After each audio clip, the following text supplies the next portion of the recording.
Welcome, and today we drift back to the year 1495, a year that might seem distant to us now, but one that was deeply alive with both promise and peril. Imagine, just for a moment, that you are born in Europe during this era, a world on the brink of transformation, yet shadowed by a terror that few fully understood.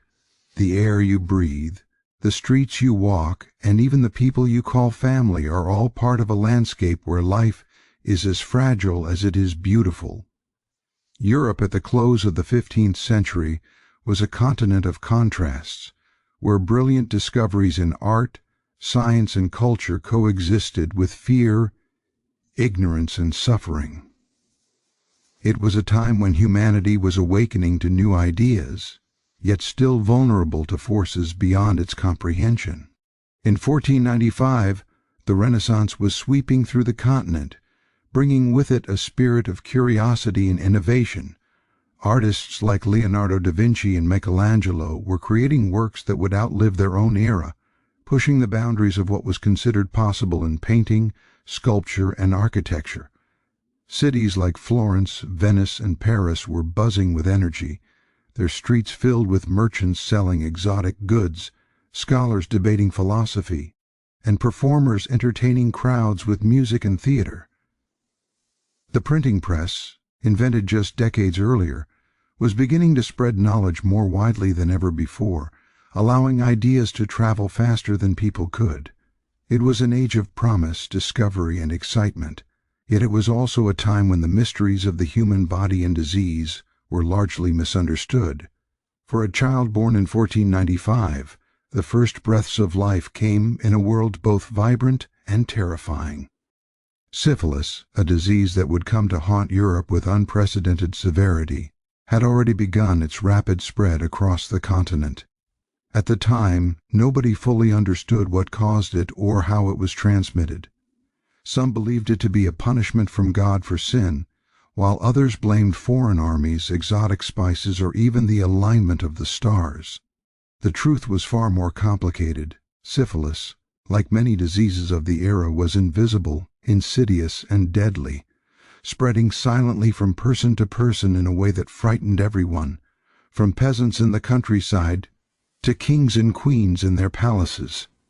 The impact of syphilis on society was profound. Families lived in constant anxiety, uncertain who might fall ill next. Physicians, lacking knowledge of germs or bacteria, could only observe the symptoms and attempt treatments that were often as dangerous as the disease itself. Mercury ointments, which were widely used, could cause severe burns, hair loss, and even death. Other remedies included bloodletting, blistering, and elaborate purges designed to cleanse the body. Sometimes the treatments were worse than the disease, but in the absence of medical knowledge, people clung to any method that offered even a glimmer of hope. Imagine the daily life of someone born into this environment. Streets were narrow, crowded, and unsanitary, filled with the waste of people and animals alike. Disease spread easily in such conditions, and public health, as we understand it today, did not exist. Families often lived in cramped quarters, with multiple generations sharing a single room. The concept of isolation for the sick was primitive at best, and superstition frequently guided behavior more than science. Some believed that carrying a piece of garlic, a charm, or a relic could protect them from infection, while others relied on prayers and religious rituals to shield themselves from illness. Fear was a constant companion, shaping every decision from marriage to trade to travel. Yet despite this pervasive fear, life continued. Children were born, grew, and learned to navigate the precarious realities of their world. Families celebrated births, marriages, and religious festivals, even as the threat of disease lingered nearby. Communities adapted in subtle ways, finding routines and customs that offered some semblance of security. Markets were organized to reduce overcrowding, and certain public spaces were avoided during outbreaks. Religion played a central role in daily life, providing comfort and structure, and churches often became centers for both spiritual and practical guidance during epidemics. The interplay between faith, superstition, and early medical practice created a complex social fabric in which people had to survive, adapt, and hope. Being born in 1495 also meant witnessing the beginnings of Europe's encounters with the wider world. Explorers were returning from distant lands, bringing tales of new continents, strange animals, and unfamiliar cultures. The lure of adventure was everywhere, and with it came trade, wealth, and sometimes disease. The syphilis outbreak itself was rumored to have traveled from sailors and soldiers returning from campaigns in Italy, though historians still debate its exact origins. What is clear is that the disease spread rapidly, and no one, regardless of status or wealth, was truly safe. Monarchs, merchants, and peasants alike were vulnerable, and the social upheaval it caused was felt in every layer of society. For a newborn child, survival was never guaranteed. Infant mortality rates were high, and even if a child lived past the earliest years, threats like famine, war, and disease remained. Parents had to be vigilant, teaching children skills, knowledge, and behaviors that could increase their chances of survival. Life was a delicate balance between embracing the beauty of the world and respecting its dangers. Even the air you breathed was a potential source of illness, and personal hygiene, rudimentary as it was, became a critical factor in daily life. Education, though limited, offered opportunities for some. In urban centers, boys of wealthy families might learn to read Latin, study arithmetic, and understand philosophy, while girls were often trained in domestic skills and religious instruction. Yet for the majority, practical knowledge about survival, farming, and trade took precedence over scholarly learning. The lessons of the streets, the fields, and the home were as essential as any lesson in a formal classroom, and children learned early to observe, imitate, and adapt. Social structures were rigid but also essential for survival. Nobles wielded power over land and people, while guilds organized artisans and tradesmen, maintaining standards and offering support in times of need. The peasantry worked tirelessly, producing the food and goods that sustained the cities, yet they were often the first victims of epidemics, as crowded living conditions and poor sanitation made them highly vulnerable. Communities functioned as small ecosystems, dependent on cooperation, hierarchy, and shared responsibility, but also fraught with tension and inequality. Medicine was a mixture of observation, tradition, and trial and error. Physicians and barber-surgeons performed procedures that could either save a life or end it prematurely. Herbs and plants were used for their medicinal properties, though knowledge was inconsistent and often based on folklore. Public health measures were primitive. Some cities experimented with quarantines and isolation for the sick, while others relied on religious processions and prayers to appease the divine. Fear of syphilis influenced social interaction, with people avoiding those who showed early signs of the disease, sometimes even within their own families. Yet amid this environment of uncertainty and danger, human resilience shone. People continued to create, explore, love, and hope. Art flourished, literature evolved, and commerce expanded. Even in the face of an invisible enemy, society adapted. Festivals continued, markets thrived, and communities found ways to survive and support one another. The human spirit persisted, demonstrating an incredible capacity to endure suffering while still seeking beauty, knowledge, and connection. Being born in 1495 meant inheriting a world on the cusp of transformation. It was a Europe of contradictions, brilliant and terrifying, full of discovery yet bound by ignorance, vibrant yet shadowed by disease. Every new life carried both the promise of the Renaissance and the risk of its hidden dangers. To be born at this time was to step into a reality where survival was uncertain, knowledge was incomplete, and courage was a necessity. Every street, Every home and every family carried the weight of fear and hope. The syphilis outbreak was more than a medical crisis, it was a social and cultural one, reshaping relationships, customs, and priorities. People adapted to live alongside it, finding meaning, faith, and resilience in a world where tomorrow was never guaranteed. Imagine yourself as a newborn in this world, feeling the weight of history before you've even begun to understand it. Every breath you take, every sound you hear, every face you see is part of a vast, complex tapestry of human life in Europe at the end of the 15th century. It is a world alive with color and shadow, with triumph and tragedy, and with a courage that would echo across generations.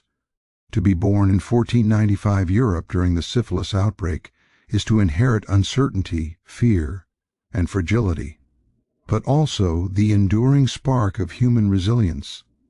It is a world that challenges you from your very first moments, yet it is also one that teaches you the value of life, the importance of community, and the power of hope. Every life that began during this time was a testament to the persistence of humanity, a fragile yet unyielding flame that would illuminate the Renaissance and carry Europe forward into a new era. If you were born in 1495, the very first moments of your life would be shadowed by a looming invisible threat. It was a world where the causes of disease were mysterious, and the instruments of healing were often blunt and unreliable. Syphilis had emerged as a terrifying presence across Europe, spreading silently from town to town, from court to countryside, affecting rich and poor alike. No one fully understood what it was, where it came from, or how it could be stopped. It was in every sense a crisis of uncertainty, and to be born into this era was to inherit a constant awareness of the fragility of life. Physicians of the time were desperate for answers. They observed the disease carefully, noting the symptoms that unfolded with horrifying predictability: painful sores that appeared on the body, rashes that spread like wildfire, fevers that sapped strength, and in the most advanced cases, madness and deformity. But their understanding was limited. The germ theory of disease would not come for centuries, and without the knowledge of bacteria or viruses, doctors relied on a mixture of tradition, superstition, and trial and error. Treatments were often as dangerous as the disease itself. Mercury, applied as an ointment or administered orally, was the most common remedy. Patients would endure weeks of painful applications, their skin burning, their hair falling out, and their bodies weakening. Bloodletting was another practice, meant to purge the disease from the body, though it often left patients weakened and vulnerable to other infections. Herbal remedies, prayers, charms, and rituals were also used, offering little in the way of cure but providing hope, however fragile, to terrified families. The impact of syphilis on social life was profound. Families lived in a state of constant anxiety. No household could be certain that its members would remain healthy, and whispers of infection could cause suspicion even among neighbors.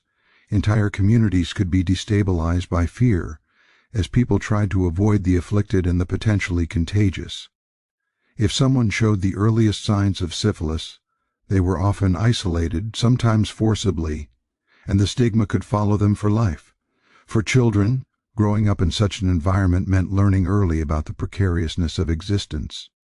Parents were vigilant, not just against starvation or accidents, but against an invisible enemy that could strike silently and without warning. Syphilis did not discriminate. It affected peasants and nobles alike, and its spread was often linked to the movement of armies, travelers, and merchants. Italy, with its bustling cities and constant influx of foreign soldiers, became a focal point for the disease. Some historians believe that returning soldiers from the campaigns in Naples and other Italian regions helped to introduce and accelerate its spread. Others speculated that the disease came from the New World, carried across the Atlantic by explorers and sailors returning from distant lands. The truth may never be fully known, But what is undeniable is that the disease traveled quickly, adapting to the dense networks of trade, travel, and social contact that defined Europe in this era.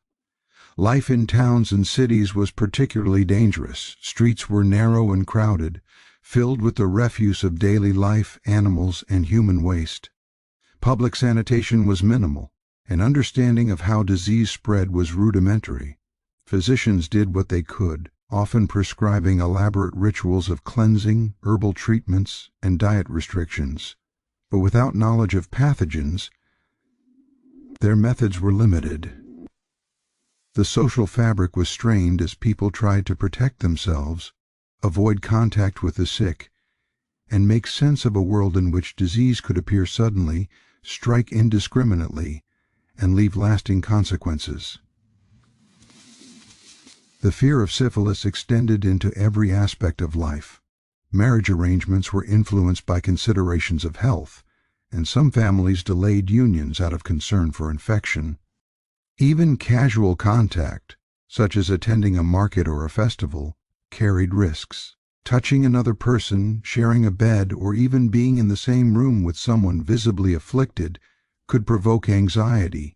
Society, in response, developed its own forms of protection, some practical, some superstitious.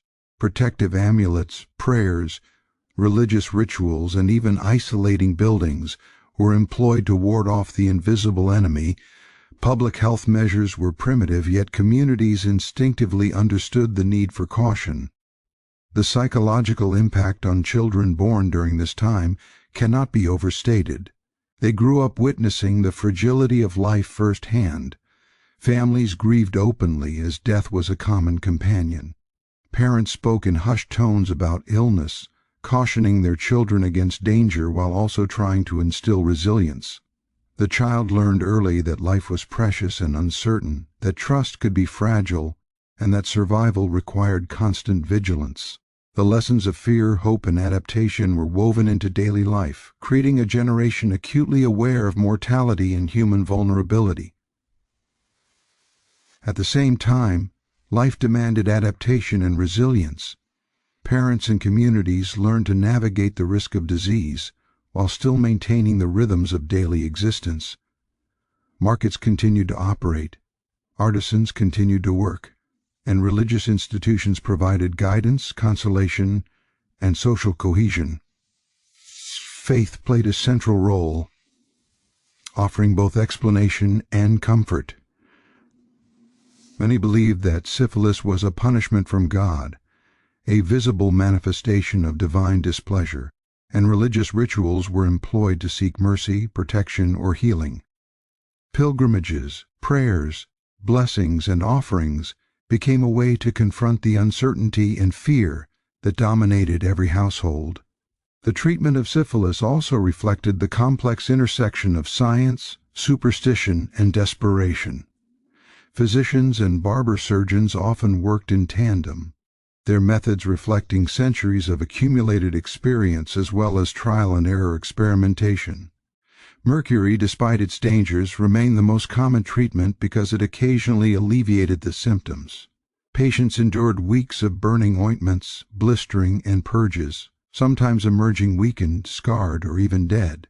Other treatments included herbal concoctions designed to cleanse the body, bathing rituals intended to purify the blood, and dietary regimens meant to strengthen the constitution. The combination of physical pain, social stigma, and uncertainty made living with syphilis an ordeal that shaped not only the body but the soul. Even the wealthy were not immune. Aristocrats, merchants, and rulers often attempted elaborate precautions, employing private physicians, maintaining separate living quarters, and relying on charms or mystical talismans. Yet no amount of money, knowledge, or influence could guarantee immunity. Courtiers in palaces and soldiers on the march were equally vulnerable, and outbreaks within noble families could disrupt political alliances, marriages, and social standing. The disease forced society to confront its own limitations, revealing that wealth and power could not protect against the unseen forces of nature. For a newborn in 1495, the awareness of mortality was immediate, though not always articulated. Families protected, guided, and educated their children with the knowledge and resources available to them. Children learned to observe the world carefully, recognizing danger, avoiding risky contacts, and absorbing lessons of health, hygiene, and prudence. They witnessed death and illness alongside moments of joy, learning to navigate a world where the line between life and death was thin and constantly tested. Syphilis also shaped the arts, literature, and cultural expression of the time. Writers, poets, and artists often reflected the anxieties of disease, mortality, and human vulnerability in their work. The human body, with all its beauty and frailty, became a central subject of observation and representation.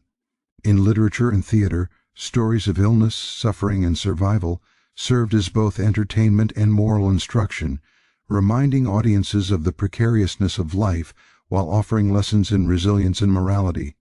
Communities adapted their social behaviors in subtle and practical ways. Quarantine measures, though rudimentary, were sometimes enforced in towns and cities. Those afflicted might be isolated in specific buildings or warned to remain away from public gatherings. Families developed strategies to protect the most vulnerable members, balancing care for the sick with the risk of contagion. Religious institutions played a mediating role, providing guidance, resources, and rituals designed to protect both body and soul. In this way, society found ways to function, even under the constant threat of a disease that few fully understood. The psychological weight of syphilis cannot be understated. Fear permeated social interaction, influencing who people trusted, how they behaved in public, and even the choices they made in love and marriage.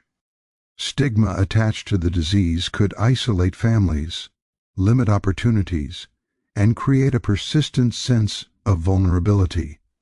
Children born during this time were socialized in a world where health and survival were uncertain, learning to navigate complex social networks, anticipate risks, and understand the fragility of human life. Despite these dangers, life continued. People celebrated births, marriages, and religious festivals with joy and hope, even as disease lingered nearby. Communities found ways to maintain commerce, education, and cultural expression, balancing the constant threat of illness with the desire for growth, stability, and beauty. Every act of survival, every meal shared, every market attended, every child born, was an act of defiance against the uncertainty of the age. Syphilis also exposed the limits of contemporary knowledge. Medical texts of the time offered theories, but none were entirely accurate. Physicians relied on observation, experimentation, and inherited knowledge from classical authorities, but the lack of scientific understanding meant that treatments were often inconsistent. Families and patients were left to navigate these uncertainties, relying on faith, experience, and community support. For a newborn in 1495, growing up amid this crisis meant learning resilience, observation, and adaptation from the earliest years. Life was unpredictable, fraught with danger, yet rich in beauty, culture, and human connection. Every day was an opportunity to survive, to learn, and to witness the enduring strength of human society in the face of adversity. The syphilis outbreak was not only a medical catastrophe, it was a social, cultural, and psychological one, shaping the very fabric of European life in profound and lasting ways. Even in the face of uncertainty, hope persisted. Families nurtured children, communities offered support, and individuals found meaning in faith, art, and shared experience. The threat of disease taught early lessons about caution, care, and resilience, shaping a generation that would grow up to navigate a world both extraordinary and perilous. To be born in 1495 was to inherit a legacy of fragility, but also of courage, adaptability, and the persistent drive to survive and thrive despite the shadows of fear and uncertainty. As the years unfolded in 1495 Europe, life was a delicate balance between survival and hope, between beauty and danger. Streets that were alive with commerce, music, and conversation carried an invisible threat, an ever-present shadow that hung over every family, every market, every home. Being born into this era meant that from your earliest moments, your senses, your routines, and even your relationships would be shaped by the looming presence of disease.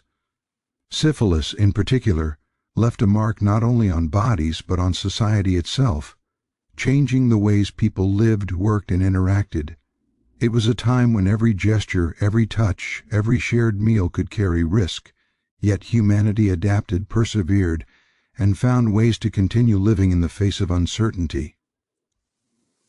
For a child born during this period, the environment was both fascinating and frightening. Imagine the narrow, cobbled streets of Florence, Venice, or Paris. Merchants' carts rumbled past, spilling goods onto the roads. Horses and livestock shared the same paths, adding the scents, sounds, and chaos of daily life. Children ran through these streets, chasing one another, selling wares, or following their parents to the market. But beneath this vibrancy lay danger, contaminated water, poor sanitation, and the omnipresent threat of disease. In such a world, every day was a lesson in observation, caution, and survival. Houses were often cramped and dark. Families, sometimes multiple generations, lived in single rooms, with little ventilation and shared spaces for cooking, eating, and sleeping. The warmth of family life was undeniable, yet so too was the risk of contagion. If one member of the household contracted syphilis, others were at risk, and isolation within the home was nearly impossible. In this way, children learned early that survival depended on awareness, careful observation, and a kind of quiet vigilance that became second nature. Every cough, every rash, every fever became a signal to which they were attuned, a warning that could mean the difference between life and death. Beyond the household, the wider community played a crucial role in shaping life. Cities and towns were organized into neighborhoods, guilds, and parishes, each with its own network of relationships, responsibilities, and social norms. Guilds protected artisans and tradesmen, offering support and training, while churches provided spiritual guidance, education, and charity. Yet these networks were also fragile, easily disrupted by the spread of disease. A single outbreak could force neighbors to isolate themselves, merchants to close their stalls, and clergy to restrict gatherings, changing the rhythms of daily life. In such a society, every child grew up understanding both the importance of community and the precariousness of social connections. Education, where available, reflected the dual realities of promise and limitation. Wealthier families could afford tutors, books, and lessons in literacy, arithmetic, and classical philosophy. Boys might learn Latin, study geometry, or observe medical practices, while girls were often instructed in household management, religion, and the arts of sewing and embroidery. Yet for most children, education was practical and experiential, rooted in the skills necessary for survival. They learned to tend animals, cultivate crops, manage water, and navigate the marketplaces. Observation was their primary teacher. Every encounter, every journey, every misstep became an opportunity to learn and adapt. The presence of syphilis amplified these lessons. Children watched adults with wary eyes, noticing symptoms and behaviors that could indicate illness. They learned to avoid contact with the visibly sick, to respect personal boundaries, and to follow rituals that might protect them. Some of these practices were grounded in experience, others were steeped in superstition. Families might carry protective charms, sprinkle herbs around the home, or perform prayers and blessings to guard against contagion. The blending of observation, experience, and faith created a worldview in which caution and hope existed side by side, shaping behavior from the earliest years. Public spaces were both centers of life and potential danger. Markets, fairs, and festivals drew crowds from near and far, offering the opportunity for trade, socialization, and celebration. Yet these gatherings also facilitated the spread of disease. and many communities developed informal rules to manage risk. Merchants might avoid touching certain goods, visitors might be turned away if they showed signs of illness, and towns sometimes implemented rudimentary quarantine measures. Children learned quickly which spaces were safe, which people to trust, and how to navigate the fine line between participation and exposure. Religion played a pervasive role in coping with uncertainty and fear. Churches were not only spiritual centers but also social hubs, schools and places of refuge. Priests and monks provided guidance, comfort, and instruction, often interpreting disease as both a test and a punishment from God. Pilgrimages, prayers, blessings, and the veneration of relics offered tangible rituals for confronting an invisible threat. For children, participation in religious practices became a source of structure, meaning, and psychological security, helping them to navigate a world in which control over health and fate was limited. Families, meanwhile, adapted to the presence of disease through both care and caution. Parents taught children to observe the sick, to maintain personal hygiene as best as they could, and to participate in protective rituals. Meals were prepared with care, spaces were kept as clean as possible, and daily routines were designed to minimize risk. These lessons went beyond physical survival. They included social etiquette, emotional resilience, and the ability to respond to crises. In a world where illness could strike suddenly and indiscriminately, children were educated in both vigilance and adaptability. The social stigma surrounding syphilis added another layer of complexity. Those afflicted were often ostracized, feared, or shamed, and families had to navigate these dynamics carefully. Children learned to recognize the consequences of illness, not only in terms of health, but also in terms of reputation, trust, and social standing. They observed how communities responded to fear, how rumors spread, and how families worked to protect their honor while caring for their sick. This environment of caution, observation, and subtle negotiation became part of the fabric of childhood. Medical practice, meanwhile, continued to evolve, blending empirical observation with traditional beliefs. Physicians and barber-surgeons applied treatments with varying degrees of success, often guided by the writings of ancient scholars like Galen and Hippocrates. Mercury, bloodletting, herbal remedies, and ritual purification were common, though their effectiveness was inconsistent at best. Families sometimes experimented with multiple treatments, seeking any hope of relief for the afflicted. Children witnessed these practices firsthand, absorbing both the knowledge and the anxiety that accompanied medical intervention. Even leisure and recreation were shaped by the presence of disease. Play for children often took place outdoors, in open spaces where contagion was less likely. Festivals and games continued, but with awareness and caution. Music, storytelling, and artistic expression flourished, offering joy and distraction in a world shadowed by mortality. The lessons of play were intertwined with survival, teaching children creativity, resilience, and the importance of community bonds. Travel and migration introduced additional risks. Soldiers, merchants, and pilgrims carried goods, stories, and sometimes disease across regions. Cities and towns became interconnected networks, facilitating both commerce and contagion. Children growing up in this era were aware of the dangers associated with movement and interaction, learning to assess risk, recognize patterns, and respond to change. The constant flow of people and ideas created a dynamic, complex environment in which survival required both adaptability and vigilance. Food and nutrition were critical for health and resistance to illness. Families cultivated their own gardens, raised animals, and participated in local markets to secure sustenance. Children helped with these tasks, learning the rhythms of planting, harvesting, and preparation. Malnutrition weakened bodies and made individuals more susceptible to disease. and parents were acutely aware of the importance of maintaining strength through diet. Lessons in cooking, preservation, and resource management were essential components of childhood education, ensuring that survival skills were passed from one generation to the next. The psychological impact of growing up during a disease outbreak was profound. Children learned to cope with fear, uncertainty, and loss from an early age. They observed grief and mourning within their families, witnessed suffering in neighbors, and were aware that death could come suddenly and without warning.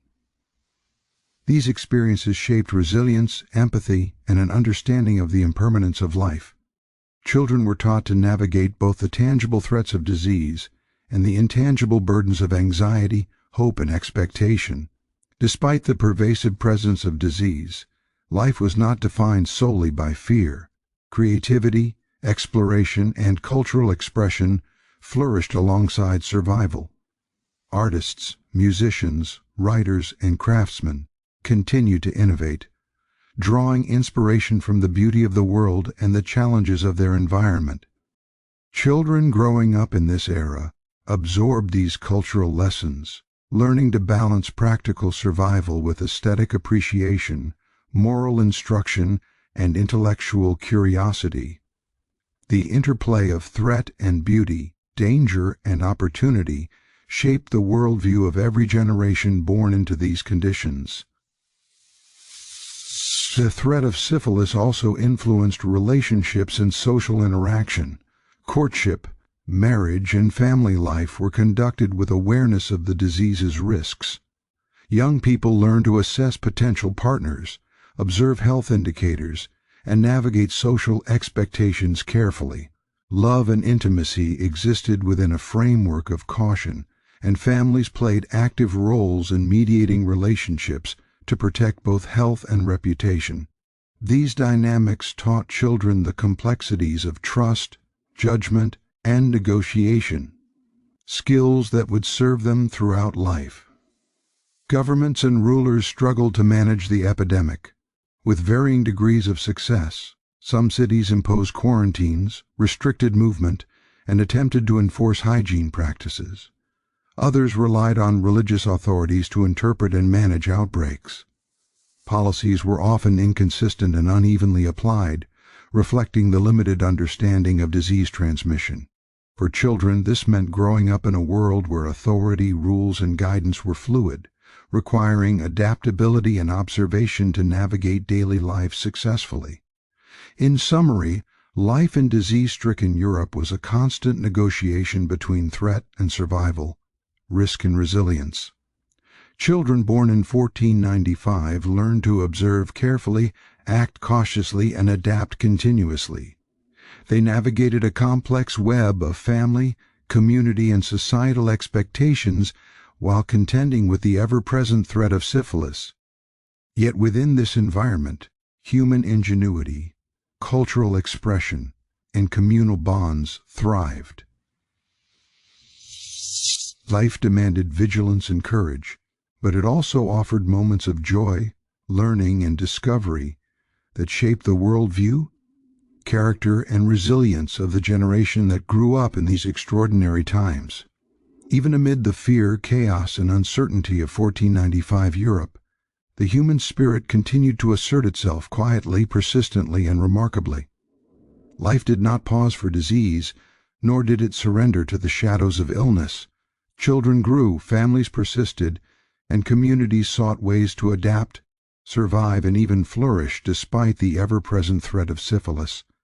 For those born into this world, resilience was not a choice but a necessity. Each day demanded courage, ingenuity, and a delicate balance between vigilance and hope. From the earliest years, children absorbed lessons in survival, observation, and adaptability. They learned to navigate the streets carefully, to recognize signs of sickness, and to respect boundaries dictated by fear and custom. In cities like Venice, Florence, and Paris, where commerce and population density accelerated the spread of disease, these lessons were especially vital. Every encounter, whether in a marketplace, a workshop, or a religious festival, carried potential risk. Yet life demanded participation. Children ran errands, helped at home, and even joined their parents in work or trade, learning that survival depended on a combination of prudence, skill, and awareness of social dynamics. Communities developed informal strategies to protect themselves. Families exchanged information about outbreaks, shared remedies and protective measures, and reinforced social norms designed to minimize contagion. Markets were organized to prevent overcrowding, neighborhoods were vigilant about visitors, and some towns implemented early quarantine practices, isolating the sick or limiting contact with outsiders. While these measures were primitive by modern standards, they demonstrated a growing awareness of the need for collective action. Children witnessed these adaptations firsthand, internalizing lessons about responsibility, cooperation, and the delicate balance between individual needs and communal welfare. Art and culture continued to thrive in this period, offering both distraction and meaning in a world dominated by disease and mortality. The Renaissance, already in full swing, provided inspiration and hope.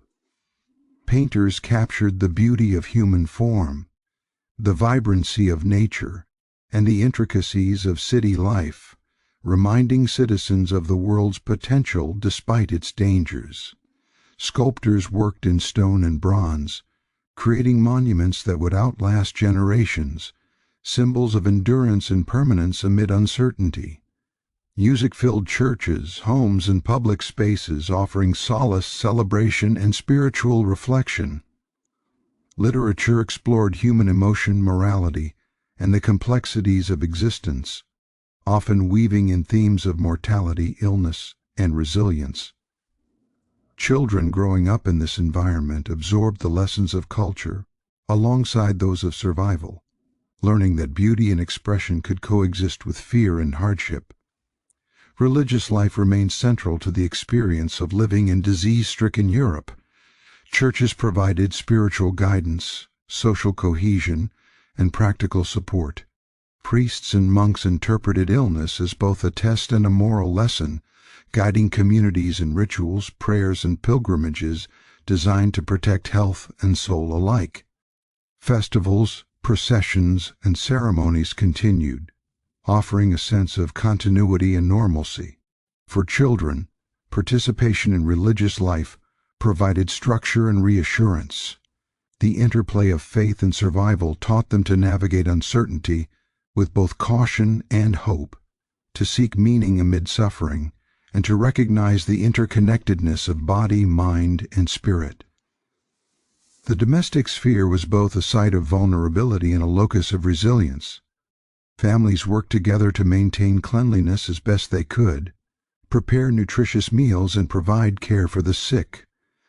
Parents instructed children in practical skills, cleaning, cooking, tending animals, and managing resources, while also imparting lessons in empathy, responsibility, and endurance. Homes became microcosms of survival strategies, where every member played a role in protecting health, supporting others, and ensuring continuity of daily life. In this environment, resilience was learned, practiced, and passed from one generation to the next.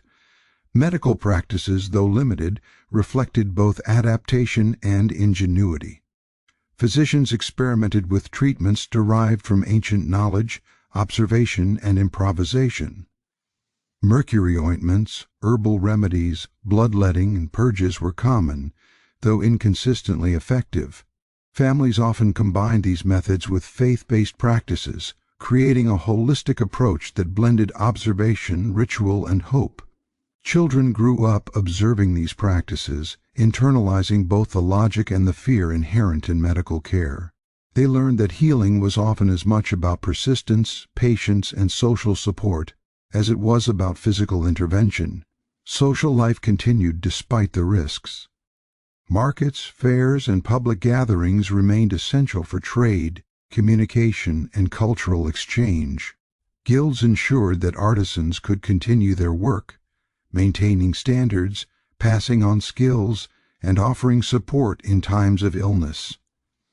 Neighborhoods developed informal networks of mutual assistance, sharing food, care, and information to sustain members during outbreaks. Even in the shadow of disease, society demonstrated remarkable flexibility, finding ways to balance risk with necessity, fear with engagement. Children participated in these social networks, learning the rhythms of communal life, the importance of cooperation, and the subtle rules that governed interactions in a world where trust and caution were intertwined. Education, too, adapted to the realities of disease and social disruption. Wealthier children might continue their studies with tutors or in small schools, learning Latin, arithmetic, philosophy, and medicine. Boys and girls alike received instruction in practical skills, reading, writing, sewing, arithmetic, and moral reasoning, preparing them for adulthood in a world where survival required both knowledge and skill. For the majority of children, learning was experiential, rooted in observation, imitation, and participation in daily life. They absorbed lessons from parents, neighbors, and peers, gaining expertise in food preparation, trade, hygiene, and social navigation. The interplay of formal and informal education created a generation equipped to navigate the complex realities of 1495 Europe. Children also witnessed the adaptability of human emotion and creativity. Even in the face of fear, communities celebrated life. Weddings, births, and festivals continued, infused with joy and ritual despite the presence of disease. Music, storytelling, and performance provided psychological relief, communal bonding, and moral instruction. Play, improvisation, and artistic expression offered children spaces to develop imagination, resilience, and social skills. The coexistence of joy and danger taught them to balance awareness with engagement, vigilance with participation, and caution with curiosity. The influence of disease extended into family and interpersonal relationships. Courtship and marriage were conducted with awareness of the risks posed by illness. Parents advised children about appropriate behavior, emphasizing observation, prudence, and social etiquette. Young people learned to evaluate potential partners not only for wealth, status, or character, but also for health and resilience. Social interactions were governed by a complex mix of trust, caution, and shared norms, shaping behavior and relationships from early childhood onward. These dynamics fostered skills in negotiation, observation, empathy, and judgment, lessons that would carry through adulthood. The resilience of individuals and communities was also evident in the face of mortality. Death was a constant companion, yet people adapted. Funerals, mourning rituals, and commemorations offered structure, meaning, and emotional support. Children learned to cope with grief, understand cycles of life, and participate in communal practices that reinforced continuity and solidarity. These experiences fostered emotional maturity, empathy, and awareness of human fragility, equipping them to navigate a world where loss was common but life continued. Trade, travel, and exploration introduced additional challenges and opportunities. Merchants, soldiers, and pilgrims carried goods, ideas, and sometimes disease across regions. Cities were interconnected networks, facilitating both commerce and contagion. Children observed these dynamics, learning to assess risk, anticipate change, and adapt to new circumstances. They witnessed the benefits of connectivity, access to goods, knowledge, and cultural exchange, while also recognizing the dangers inherent in movement and interaction. This duality reinforced the importance of vigilance, flexibility, and social intelligence. Nutrition and physical care were essential components of resilience. Families cultivated gardens, raised animals, and participated in markets to secure sustenance. Children assisted in these tasks, learning the rhythms of planting, harvesting, and preparation. Proper nourishment was recognized as a defense against disease, and families adapted their practices to maximize the health and strength of all members. Physical activity, hygiene, and careful management of living spaces became intertwined with lessons of observation, responsibility, and survival. The psychological dimension of resilience cannot be overstated. Children growing up amid the threat of syphilis developed heightened awareness, adaptability, and emotional intelligence. They learned to cope with uncertainty, recognize patterns, and respond to crises. Observing the interplay of illness, social dynamics, and survival strategies cultivated skills in empathy, judgment, and strategic thinking. These lessons, learned in childhood, became foundational for navigating the broader challenges of life in Europe during this transformative era. Even in the darkest moments, moments of ingenuity and creativity emerged. Physicians experimented, families innovated, and communities devised strategies for survival. The arts flourished, offering reflection, distraction, and hope. Religious and philosophical frameworks provided meaning and moral guidance. Daily life continued with rituals, work, education, and play, demonstrating a remarkable capacity to endure and adapt. Children witnessed these efforts, absorbing the lessons of resilience, creativity, and persistence as deeply as any formal instruction. In essence, human resilience during this period was multifaceted. It encompassed the practical, hygiene, food, shelter, observation, and the social, cooperation, etiquette, community networks, and the emotional, hope, faith, courage, and adaptability. Children born in 1495 were educated in all these dimensions, often unconsciously, as part of their daily experience. Every activity, from helping in the home to participating in communal events, reinforced lessons about survival, adaptation, and the enduring human spirit.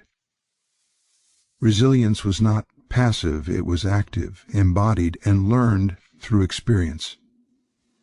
It required observation, judgment, and action. Children grew up understanding that survival depended on vigilance, knowledge, community, and faith. They learned to navigate a world filled with beauty, danger, uncertainty, and opportunity. Every act of daily life, preparing food, caring for family members, participating in religious rituals, engaging in work, playing, or observing, was a training ground for resilience, shaping the skills, mindset, and character necessary to thrive amid the challenges of their era.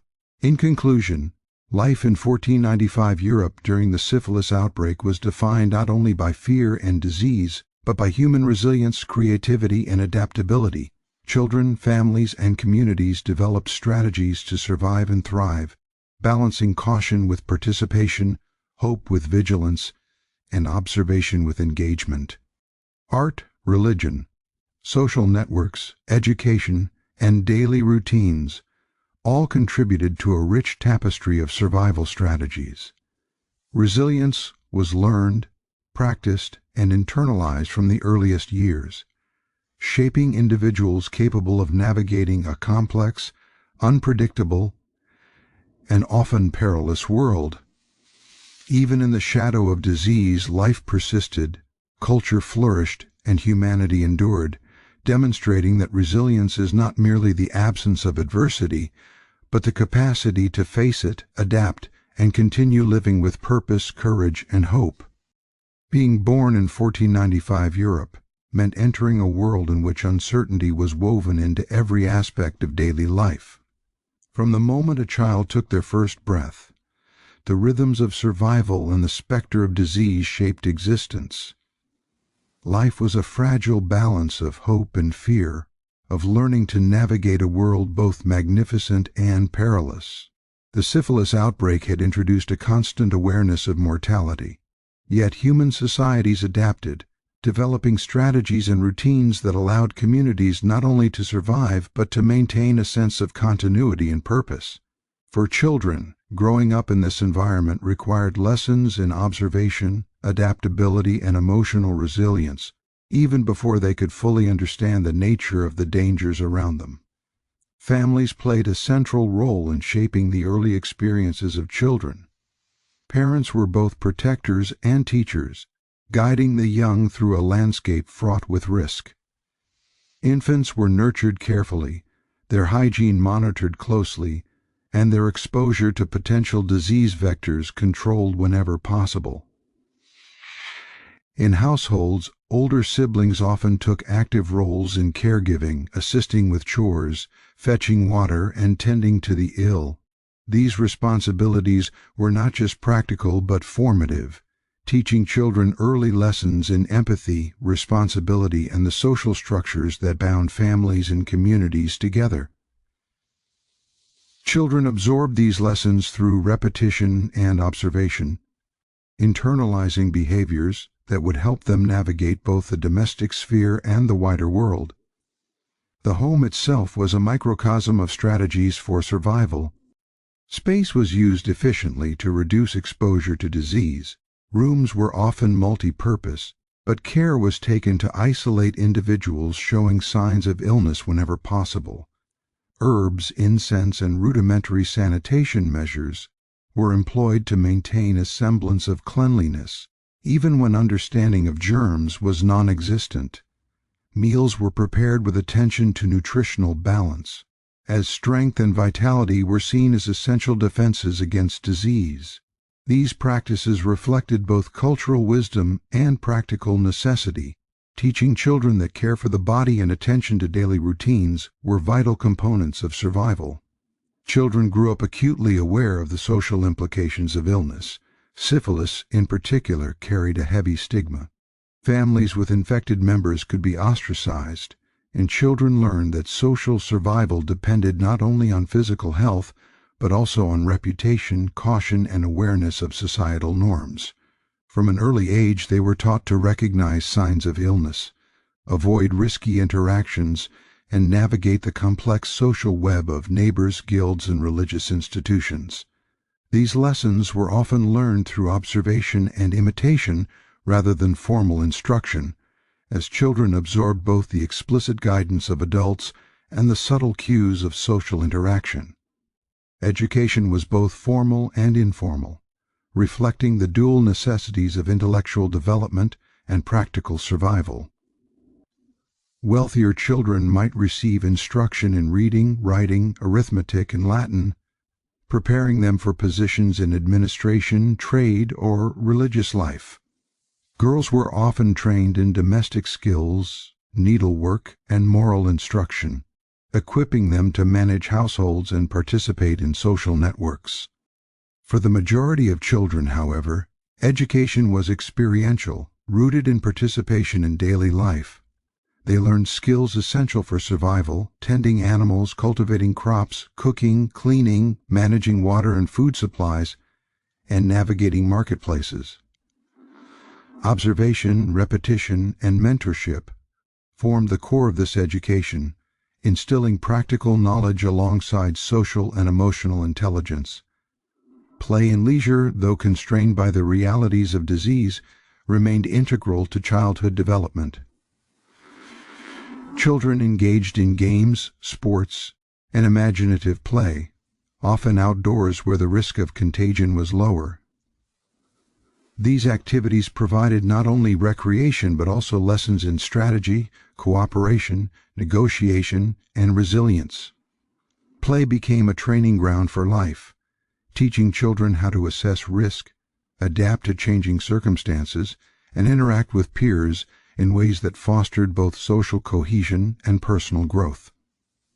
Even in an environment shadowed by fear, the necessity of joy and exploration persisted, reinforcing the idea that resilience involves not just survival but engagement with the richness of life.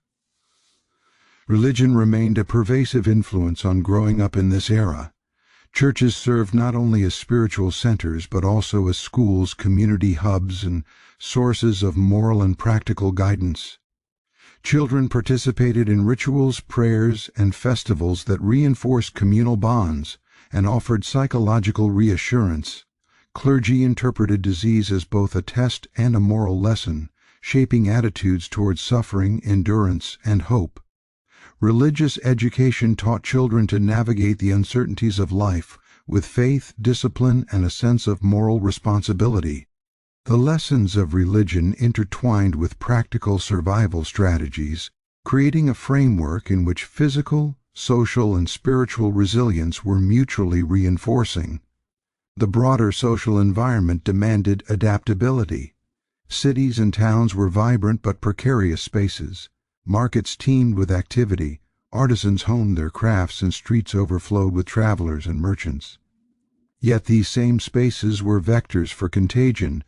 Children learned to observe patterns, recognize threats, and navigate public spaces with care. Social interactions required vigilance, trust was extended cautiously, and relationships were continually assessed for both social and health-related implications. These early experiences cultivated acute social intelligence, teaching children to read subtle cues, anticipate behavior, and act strategically to protect themselves and their families. Medical practices continued to influence the daily lives of children and their families. Physicians and barber-surgeons applied treatments that were often harsh and painful. Mercury ointments, purges, and bloodletting were common, though inconsistently effective. Families combined these interventions with herbal remedies, dietary adjustments, and ritual purification. Children observed these treatments, learning that health involved not only the body, but also discipline, patience, and adherence to cultural norms. The presence of medical practices reinforced lessons in resilience, observation, and the importance of combining knowledge, ritual, and practical action in responding to threats. Economic life intertwined with survival and social education. Children assisted in trades, crafts, and agriculture, contributing to family income and learning the skills necessary for independent life. Guilds and apprenticeships provided structured training, reinforcing discipline, skill development, and social networks.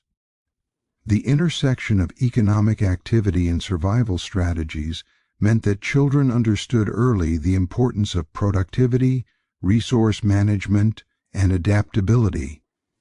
Work was not only a necessity, but also a form of education, shaping the competencies and values of the next generation. Nutrition and physical care were central to survival. Families cultivated gardens, raised livestock, and participated in local markets to secure sustenance. Children assisted with these tasks, learning the cycles of planting, harvesting, cooking, and preservation.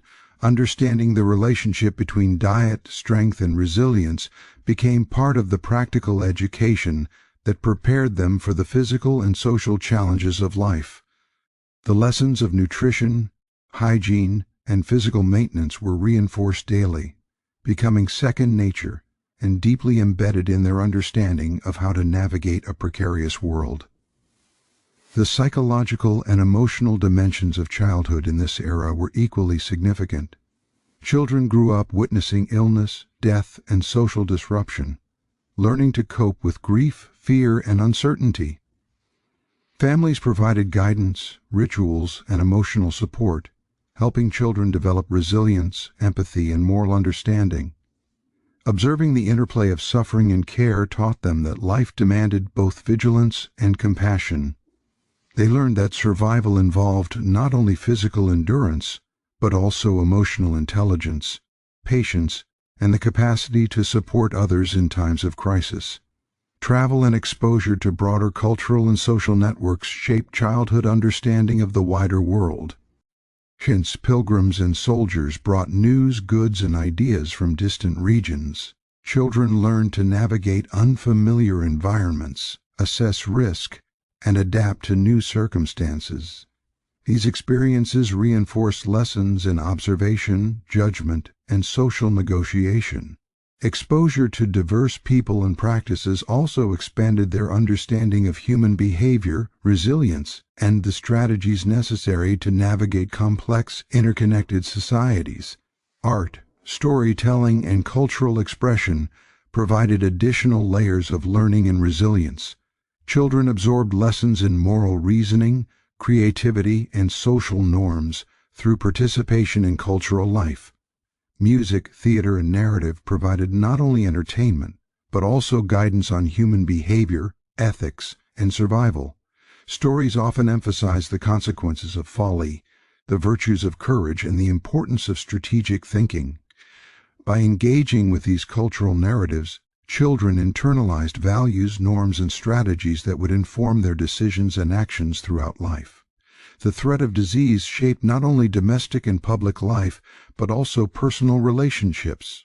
Courtship, marriage, and family formation were conducted with awareness of health, reputation, and social alliances.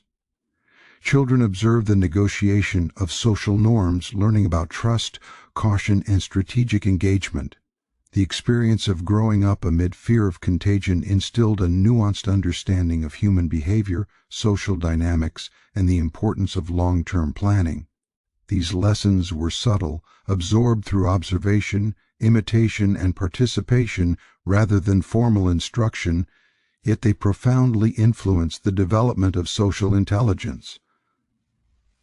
Resilience was reinforced through repetition and routine. Daily life involved a combination of chores, study, play, religious observance, and social interaction. Each activity offered opportunities to practice observation, decision-making, and problem-solving. Children learned to anticipate risks, respond to challenges, and adapt to changing circumstances. These experiences reinforced the understanding that survival and success depended on a combination of skill, knowledge, judgment, and emotional regulation. Even leisure activities were structured by resilience. Games, sports, and creative play allowed children to explore risk in a controlled environment, to experiment with strategy and cooperation, and to develop both physical and cognitive skills. Participation in cultural rituals and storytelling offered moral guidance and lessons in social cohesion. Through these activities, children practiced the skills and behaviors necessary to navigate a world defined by uncertainty, danger, and opportunity.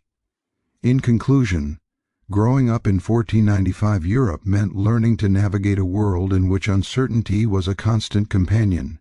Children absorbed lessons in resilience, observation, social intelligence, practical skills, and emotional regulation from the very start. Family life, social networks, cultural practices, religious instruction, and daily routines all contributed to a comprehensive education in survival. The presence of disease, particularly syphilis, reinforced the importance of vigilance, adaptability, and community. Yet despite the dangers, life persisted, culture flourished, and children learned to balance fear with hope, caution with engagement, and survival with curiosity. The experiences of childhood during this era were formative in every sense, shaping a generation capable of enduring adversity, understanding complexity, and contributing to the continuity and growth of European society.